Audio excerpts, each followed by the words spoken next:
The Paris Summit united 32 countries, international organizations, civil societies, and the private sector. And key outcomes include a roadmap for future events and pledges to meet climate change assistance commitments. President Emmanuel Macron of France expressed confidence in fulfilling the $100 billion annual commitment, but the actual amount in 2020 was $83 billion. Moreover, the official bilateral creditor committee agreed to restructure $6.3 billion of Zambia's debt, extending maturities until the year 2043 with a 3-year grace period. The interest rate starts at 1% and may increase based on Zambia's debt to GDP ratio. The debt's present value will be reduced by 40% in the baseline scenario. Now, in summary, the Paris Summit made progress on climate financing and debt relief through the roadmap and Zambia's debt restructuring. So this morning we'll be looking at the discussions, the recommendations and outcomes on the show. And joining me to discuss this is Gospel Obele, an economist with Streetnomics. Thank you so much, Gospel, for joining us. Thank you for having me, Lekan. Good morning. All right. Now, the new Global Financing Pact is aimed at rethinking the global financial architecture and mobilizing financial support for developing and low-income countries facing several challenges which has to do with climate change. Now, for you, what were some of the main takeaways from the summit? I mean, one of the major highlights of the summit was the need to harmonize or look for central or common frameworks, to facilitate delivery of development financing or debt financing, as the case may be, for developing low-income countries. Also juxtaposed with the fact that there is need for countries that have, once pledged particular amounts towards particular initiative or causes to, deliver on them, and also to sort of deliberate on the geopolitical risk and, whatever has been delaying the process in many cases, as to why the necessary relief or support that most of these developing countries are looking out for hasn't come yet. And some of these pledges were pledges made as far back as 2019, 2020, 2021, and all that. So there are very deep-seated issues that were sort of uncovered. But the overall goal was to look for a common ground, through with the IMF, World Bank, and big-ticket developing financing and partners could come together to support Africa in that process of financing their developmental goals and objectives, as well as providing debt support programs and even easier, relatively, poverty and climate-related support that's required to facilitate development. All right, now the partners and the participants came up with the creation of a roadmap to address global financial inequality among these countries. Now, looking at the recommendations that were given, how plausible are they in ensuring financial growth for these low-income countries? Yeah, I think they're possible. I think they're possible. The big ticket question is understanding the underlying interest of the different parties who are required to be on the table to facilitate these progress, as the case may be. And when I mean interest, I mean, understanding what the World Bank wants, what the IMF wants, what the Paris Club wants, and all the developing partners, and sort of drawing the line of how we come together on this interest to make stuff work.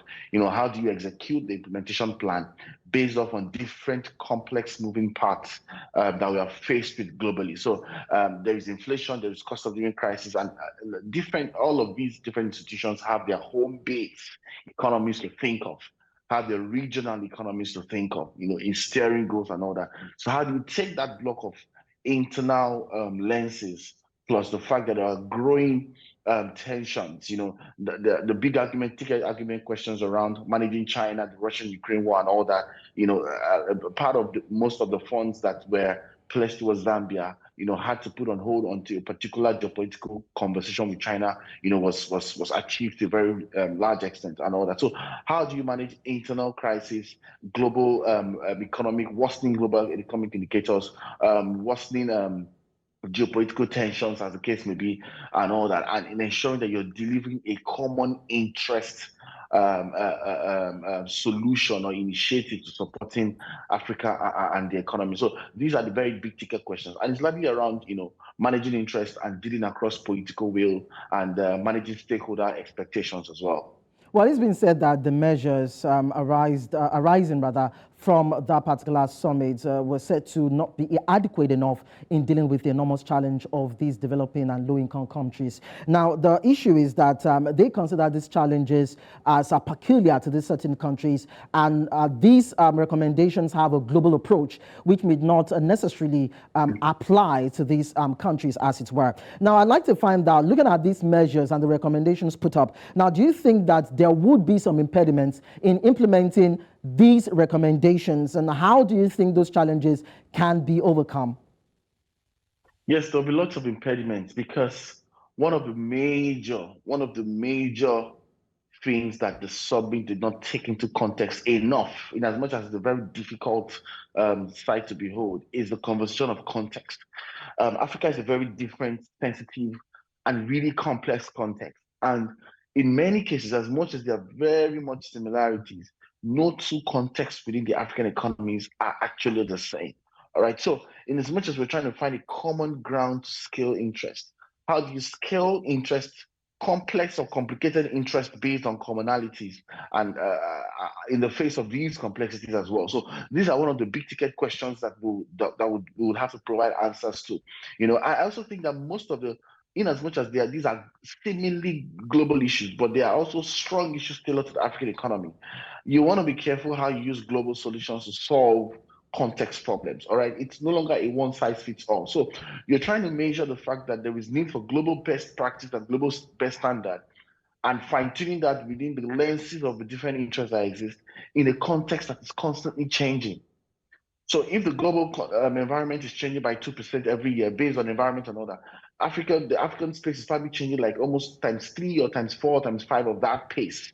All right. So how do you scale and ensure all the balls in the air are being juggled and you don't miss out on what's happening? So it's going to be a big ticket issue. And for me, the only way I see in terms of the progress around this is only African related method or solutions can be used to solve African problems.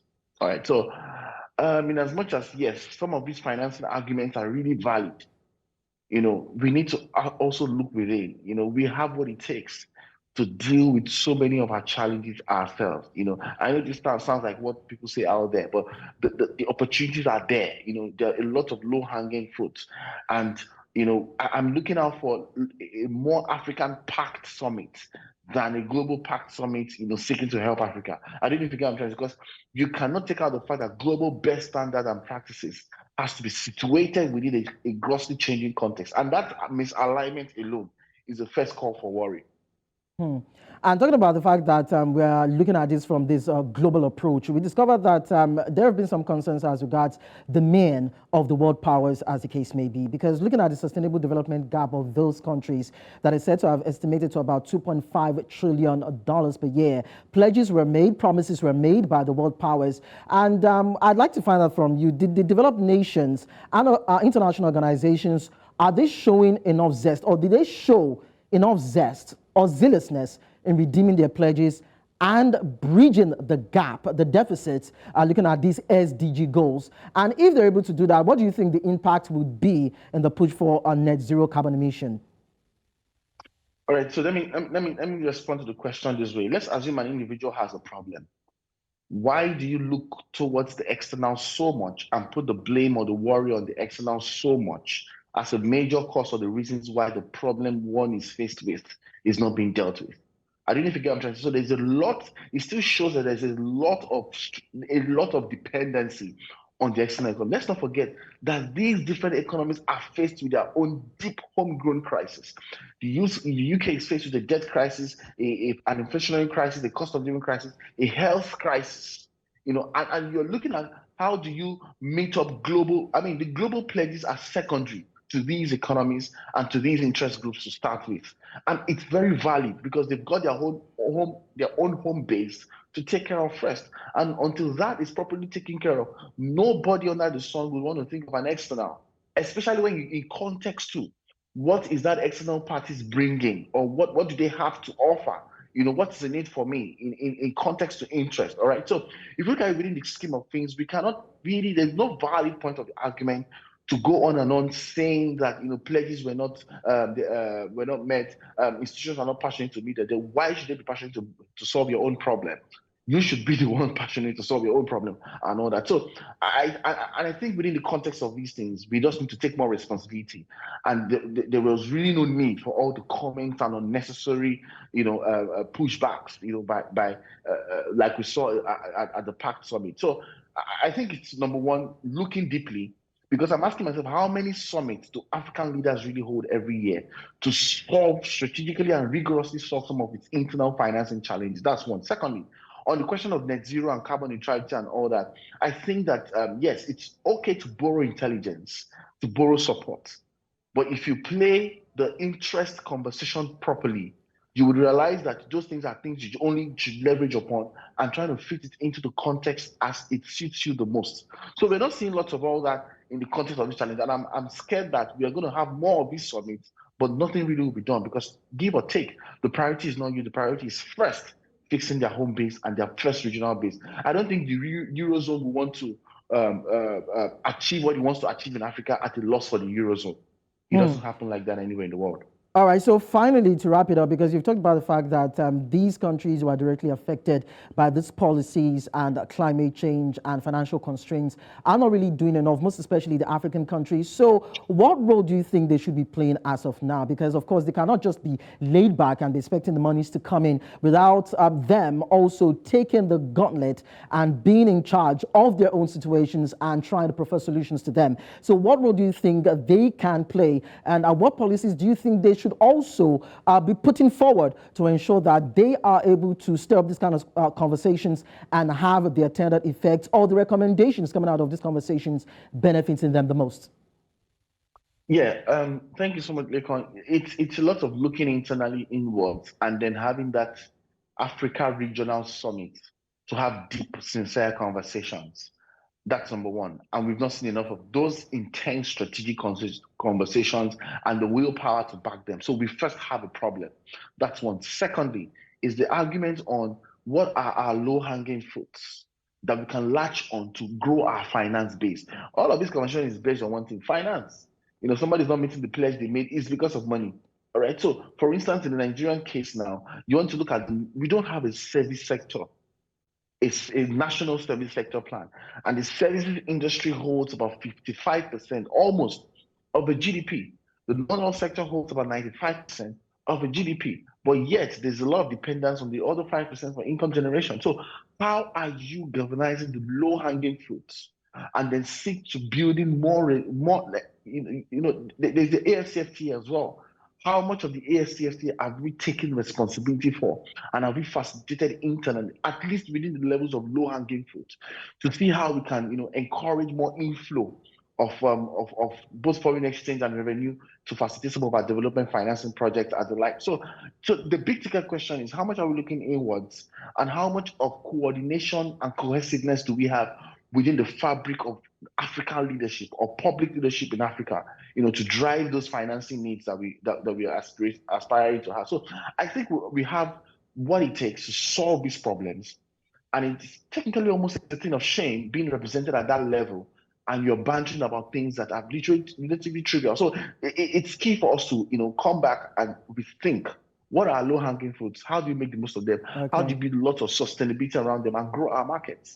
All right. Thank you so much, Gospel, for joining us. We see that this is a big job for African leaders, and we hope that they'll be able to take the initiative. Hopefully.